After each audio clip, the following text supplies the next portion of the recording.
Hi there and welcome back to the channel. Today Binance announced that the 64th airdrop on Binance Launchpool will be REDSTONE token. Now this is a Launchpool project. It's actually the first Launchpool project that we've had in February. The other three airdrops that occurred were all hodler airdrops. So this is the more traditional format and it tends to garner better returns and also a higher level of interest because people have the opportunity to actually participate in it. So let's get on with the dates and times. We have a farming period which is from midnight tomorrow, which is February the 26th, so midnight 00.00 on the clock, until 23:59 on February the 27th, obviously 2025, and all times are UTC. So this is going to be a 2-day farming period, so relatively short. However, I have learned in the past that the length of the farming period doesn't necessarily equate to the level of returns that you can derive from a Launchpool project. Sometimes it can be the opposite. We just don't know. In terms of the actual listing on Binance, it will take place at 10 a.m. on February the 28th. And that is also UTC. This time there's going to be a pre-market, which is something that Binance have brought back from last year. They kind of trialed this pre-market thing rather than having a full exchange listing, and they're going to do that for the REDSTONE airdrop as well. It also has an additional feature, which is some kind of upward circuit breaker, meaning that for the first 72 hours of the pre-market trade, which is only going to feature a trade for REDSTONE versus USDT as well, for the first 72 hours of trade, there's going to be this circuit breaker in place to kind of guarantee that the upward price movements are not too extreme. Binance have not disclosed what kind of percentage moves are going to be considered too extreme, but it's some kind of percentage of the opening price.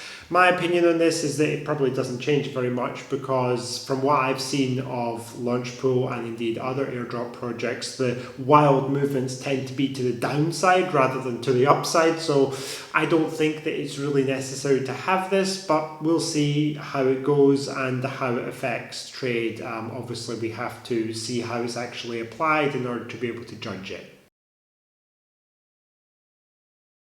Talking about the price prediction for this token, of course, we don't know how many tokens we're going to get, but we will know because it's a Launchpool project and you can see them, according to the amount of BNB that you have in Simple Earn or on the list of protocol, you will be awarded a certain amount of REDSTONE tokens per hour. And consequently, you can easily calculate just by multiplication how many tokens you're going to end up with at the end of the airdrop period.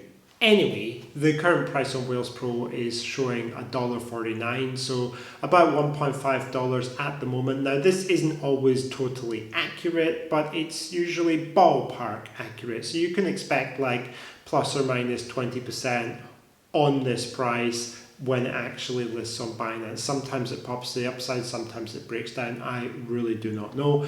This airdrop is 4% of the token supply will be on Binance Launchpool, so it's not a huge amount.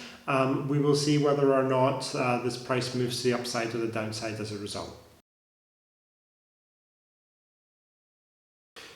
Talking about what REDSTONE Finance is very, very briefly, I haven't looked into it in depth, but I did look over the website. It is a price data feed oracle, basically covering 70 different chains. It has over 130 customers that use its data feeds, which are reputedly, according to the website anyway, supposed to be faster than the competition, for getting price information for DeFi use, basically. And it says it enables people to build things like staking protocols, restaking protocols, lending protocols, etc., using this price feed information. So it's not a meme coin. It's something that has a practical application, and it can be used on EVM and non-EVM compatible chains. So it has kind of a broad scope. To be honest, I like these kind of building type coins much more than I like the meme coins like Pudgy Penguins or something like that, because they have a real world use. However, it doesn't necessarily mean that the token is going to be successful, and recently we've seen Bitcoin and Ethereum take big drops just in the last few days, and that might have some kind of depressive influence on the valuation of any project that launches, in the coming days. We'll just have to wait and see. Alright, so let's hope this 64th Launchpool project on Binance is a successful one and everybody gets a lot of profit as a result of participating in it. I will keep you updated with the results at the end of the month for the month of February, and until then I hope people found this information helpful, and I will see you soon in the next video.